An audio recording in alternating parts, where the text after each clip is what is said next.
Thailand a good place to hide out during a war? Let's find out. Right, boys, let's go. Is Thailand a good place to hide out during a hypothetical global conflict? A ridiculous notion, some may say, but a topic I believe is worthy of discussion today. Personally, I'd be heading for Isan to hide amongst the rubber plantations in the northeast of the country. But we're getting ahead of ourselves. Let's wind it back a bit. Firstly, where does Thailand's allegiances lie? Thailand has for decades, if not centuries, remained neutral, whilst conflicts have erupted all around her.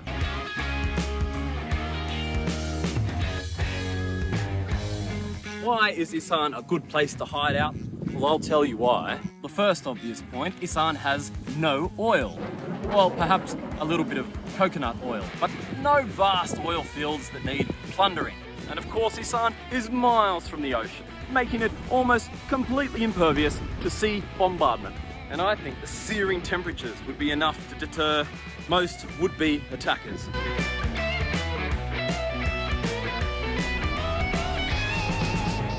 Whilst Thailand's economy has significant ties to its big Asian neighbour in the north, it also conducts military exercises with America and many other countries. In 2023, Thailand participated in the Cobra Gold multinational military exercises, along with Singapore, Japan, Indonesia, South Korea and Malaysia. Now during this, US Ambassador to Thailand, Robert F. Goddard, said, "Only through cooperation can we rise to these challenges and keep our people safe." Cobra Gold exercises brings together 30 countries from around the world to solve complex challenges that no single country can solve. Australia, China, as well as India, Canada, Nepal, New Zealand, and the UK and the Philippines also took part in the exercises.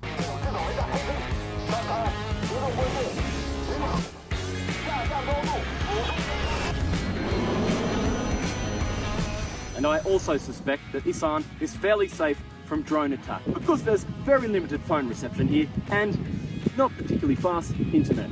And whilst there's no great big wall as such, there is a heavily armed militia of blowflies that patrol the region by day, whilst significant hordes of mosquitoes conduct patrols by night.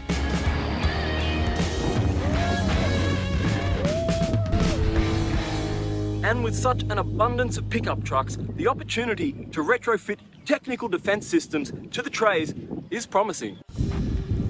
Of course, there's complex webs of economic relations between Thailand and China, and Thailand and the US. And worth noting is in 2024, Thailand's export relationship with both these global powers is almost exactly even.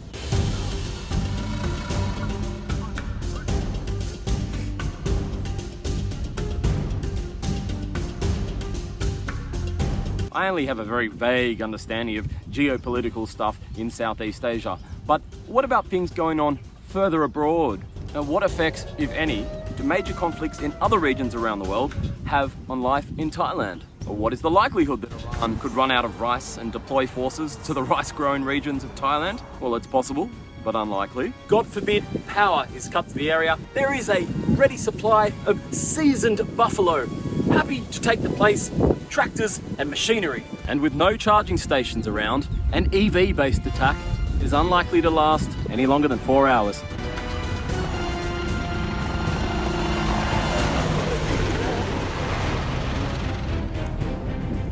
But if I've learned anything from history, it's that an imbalance in one part of the world will almost certainly be felt in other parts of the world as well. I'll give you some examples to support my argument. 1960s, America invades Vietnam, and by the 70s, Australians back at home are enjoying rice paper rolls and spicy banh mi lunches.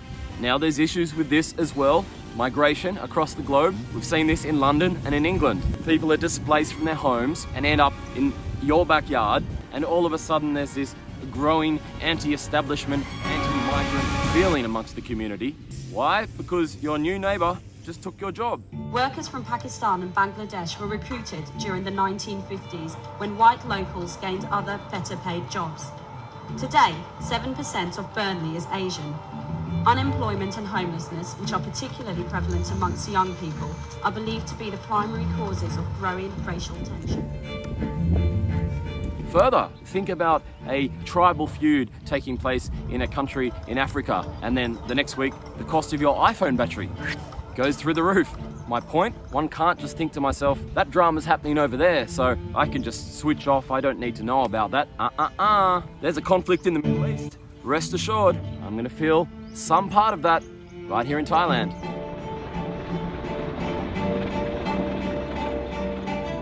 But it's not all doom and gloom. By many measures, war is in retreat, and let me explain why. The number of people who are fighting within a war has declined since 2014, if you count only those dying in combat. Example, Afghanistan's violence levels have since the Taliban seized power last year. But starvation could leave more Afghans dead than all the past decades of fighting. All units, Irene. I say again, Irene. But unfortunately, worldwide, the number of displaced people is at a world record high. In other words, suffering due to conflict is on the rise. Politically, Thailand is an open country when it comes to spirituality and religion, and no one religion is excluded or marginalized. For a nation like Thailand, which was surrounded by British, French, and Dutch territories, there seemed to be no hope of avoiding colonialism. And yet, somehow, not the British, nor the French, or even the Dutch ever colonized Thailand. Now, I could have got one of those artificial intelligence apps to write a sermon for me to read here today, but I'd rather have a conversation about this with you. Come here, buddy. Come on. And it appears a little friendly soy dog wants to join the chat. And I'd much rather have your input on those tricky questions that can't be answered by a computer. Questions like, how will Putin be viewed by his countrymen in, say, 10 years' time? In fact, how many nations are engaged in conflict at present? Let's look that up.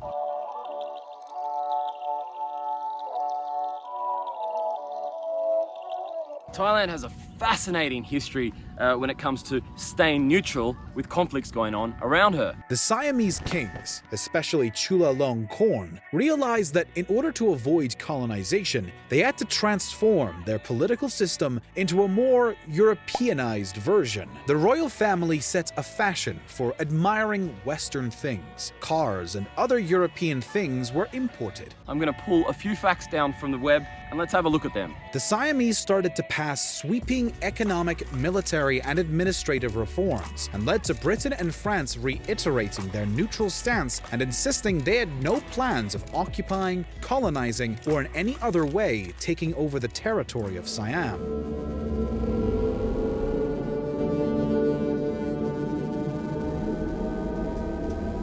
Meanwhile, in Isan, your nutrient requirements are taken care of with a ready supply of rice and an abundance of red chilies. And if things get really, really tough, fried scorpion is an abundant source of protein.